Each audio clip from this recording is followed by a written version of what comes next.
dividend dates. Now, when a company announces dividend, there are a few dates that you have to keep in mind as an investor, and these are very, very important for you.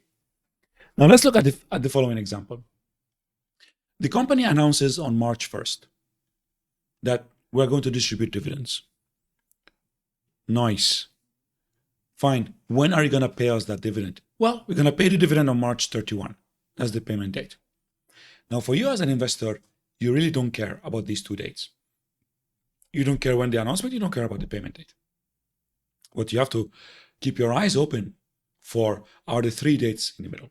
Now, the company said, on March 20, we are going to look at our records, and the investors who are on our records, they're going to get the dividend. If we don't see your name on the record by March 20, you're not going to get the dividend. So you as an investor, if you want that dividend, you need to make sure that your name is on the record by March 20. In this qualification, stocks require 2 days to settle. So transaction date today plus 2 business days. So if my name needs to be on record by March 20, when is the last day that I should buy? I should buy by March 18. This way, if I buy by the 18th, my name will be on record by the 20th. If I wait until the 19th, it's going to take 2 days to settle. I'm going to be on record by March 21st. I have missed the deadline. I'm not going to get the dividend. So if I wait until the ex-dividend date, I'm not going to get that dividend. March 18 is called the cum dividend date. March 19 is called the ex-dividend date.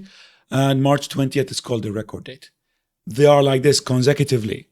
In the exam, you might be questioned. CISI might say, if the record date is, let's say, September 9, when is the ex-div date? Ex-div is the day before, so September 8. When is the cum div? Cum div is the day before the ex-div, so it's September 7. Please memorize these.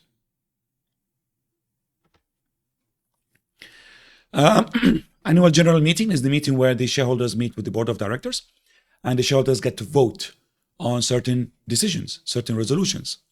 These can be routine resolutions, like let's say the renewal for the auditors, the approval of the financial statements. This requires more than 50% of the votes. Some of these decisions might be special. It might be, let's say, a new CEO. It might be for a certain merger. This requires at least 75% of the votes. Companies get listed or quoted or floating or go public or they make an IPO. Same name. There are two markets. There's the primary market and the secondary market. The primary market is where the company raises the capital. That means the company issues the stocks. Issues the stocks to the investors. So the company issues stocks to the primary market investors, usually funds and banks and high net worth individuals, and they buy these stocks and give the company capital. Now, these primary market investors want to sell their shares. They will go and sell the shares in the secondary market. The secondary market is where you and I trade these stocks. So the secondary market is where the investors trade the stock.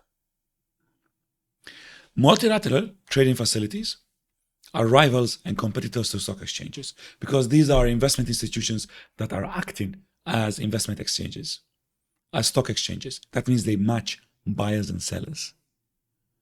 Instead of announcing it to the exchange, let the exchange match the buyer and the seller.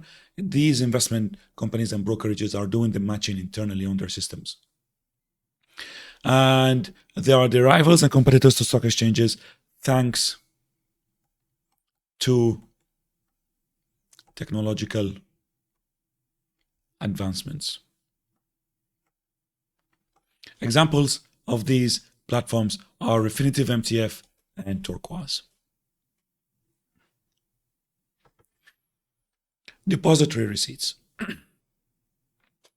Let's say you have a foreign company, let's say Tata in India, and you've got an American investor who wants to invest in Tata, but he cannot access the Indian market, and Tata doesn't want to go to America and do an IPO in America. So how can we link these two parties together? Simple. JP Morgan came up with the idea in 1920. JP Morgan told Tata, you know what? Tata, give me your shares, and I will offer them to the investor in America. And when the investor in America pays for these shares, I'm going to give you the money. That's it. So the investor buys the shares from Tata. Technically, what he is buying is a receipt, because JP Morgan is going to give him a receipt. JP Morgan would say, I'm going to give you a receipt for 3 shares of Tata. And the investor will take that receipt and they will go trade it in the market. These receipts are just like shares. They are traded in the stock exchange. JP Morgan is called the depository. That's why we call these depository receipts, because they're offered by depository, and they are linked to shares of an overseas company. When Tata distributes dividends, they give the dividends to JP Morgan. JP Morgan will give the dividends to the investor. Of course, JP Morgan will convert the dividends to dollars. The depository is the legal owner of Tata shares, because Tata shares remain in the depository's name. The investor is the beneficial owner. Beneficial owner, because the investor benefits from the increase in price and benefits from the dividends.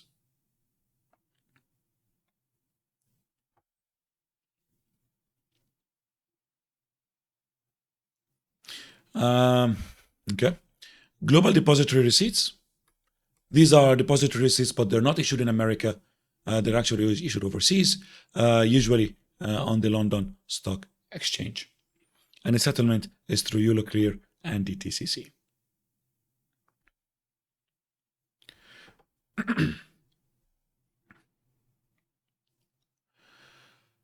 So let's look at the trading systems. Stock exchanges have 2 different types of trading systems. Systems that are based on orders and systems that are based on price. What's the difference? This is a popular question in the exam. The difference is, for the systems that are based on orders, the stock exchanges needs investors to place orders on the exchange. If investors don't place orders, the exchange will die. There will be no prices. The exchange will die. There is no liquidity. However, this is the preferred system by many exchanges. Orders are matched by time. The electronic book, the order book is electronic. You got electronic buy and sell order book. Price negotiated by buyers and sellers. Liquidity not guaranteed, because it requires investors to place orders. If investors don't place orders, the market will die. The code-driven system is different. The code-driven system, the exchange signs legal contracts with brokers and investment banks. These brokers and investment banks are required to offer prices, buy and sell prices on the stocks. So even if traders don't place orders on the market, you'll still find prices. Why? Because there are these brokers and investment banks, which we call market makers. They are behind the scenes offering prices, buy and sell prices, legally required to offer prices. These market makers offer buy and sell prices. The difference between these buy and sell prices is the spread. It is the profit of the market maker. But the market makers provide liquidity, so code-driven systems usually are more liquid than order-driven systems. But they are used by a few exchanges, most notably Nasdaq.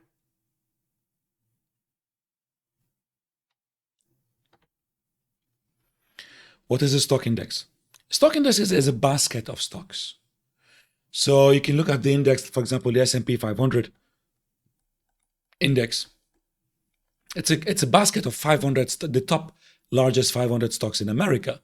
So if we say that the S&P index is up 2% today, then on average, these 500 stocks, these 500 biggest companies are up today. So the market has improved today. It's a market barometer, a measure of the market. It measures the market's performance. It's a benchmark to judge our portfolios against. If I have my portfolio today is up 3%, but the S&P 500 is up 2%. Oh, I did better than the average US market.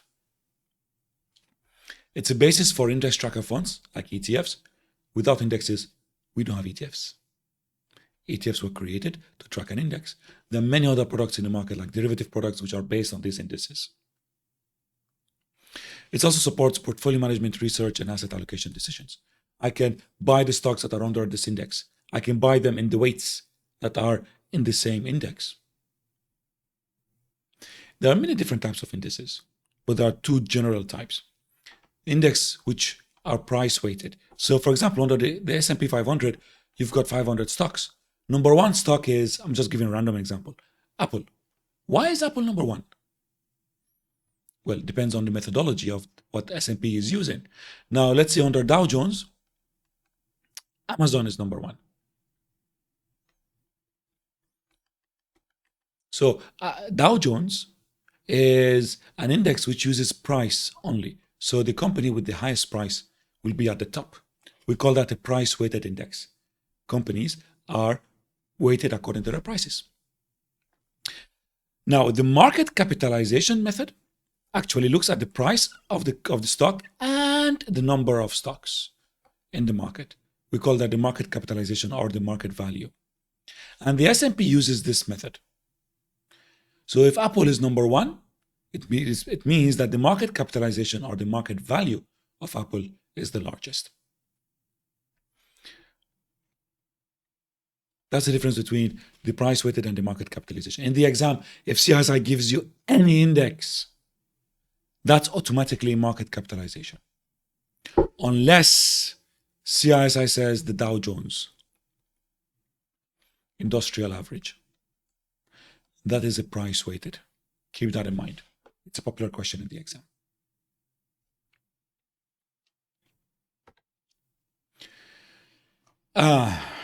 The indices. You have to memorize these.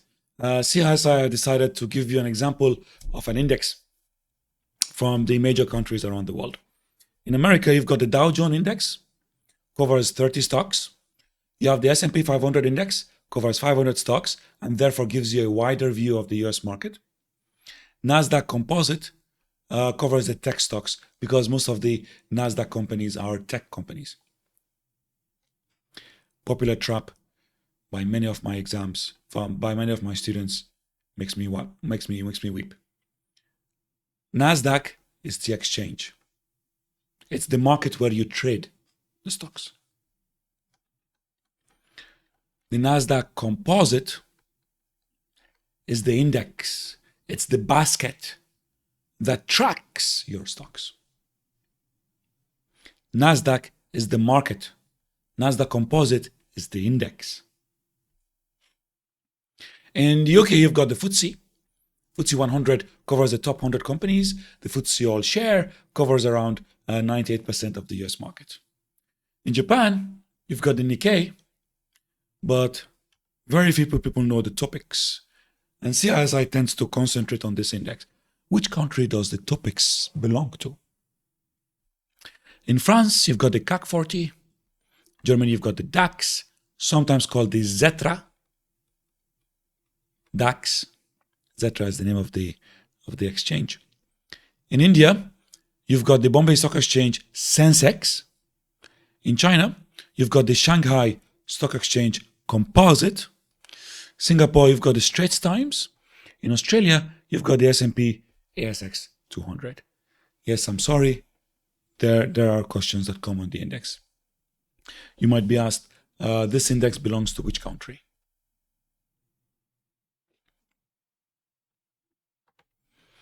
Settlement systems.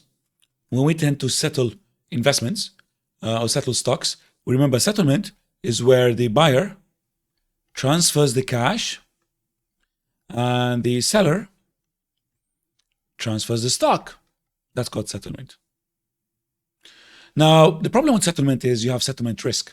Settlement risk is when one of these fails, the buyer doesn't transfer the cash. Settlement has stopped. So in order to reduce that settlement risk, we have invented a system called delivery versus payment. Deliver versus payment means the stock will only be, the stock will only be delivered if the cash is available. It's defined as the simultaneous, at the same time, simultaneous exchange of stocks and cash. This reduces settlement risk. Electronic settlement. You know, we used to have the book entry settlement. The electronic settlement is the book entry transfer, where all we have to do is just change the name. Kareem sold John. Good. So John is now the owner. Change the owner of the stock from Kareem to John, instead of issuing new shares, because it's all electronic. Now, certain investments are immobilized. That means they're not transferred easily. They're kept in a vault somewhere. Dematerialized are the convert certificated stocks to electronic records. That's called dematerialization. So certificates are destroyed, and now you are owner of the stock by an electronic record. Certificated is when this used to be a long time ago. Whenever you bought stocks, the issuer used to send you certificates by mail. So if that still exists and you're buying and selling, then there's actually a transfer form that you have to fill for them to, transfer the stock from one owner to the other.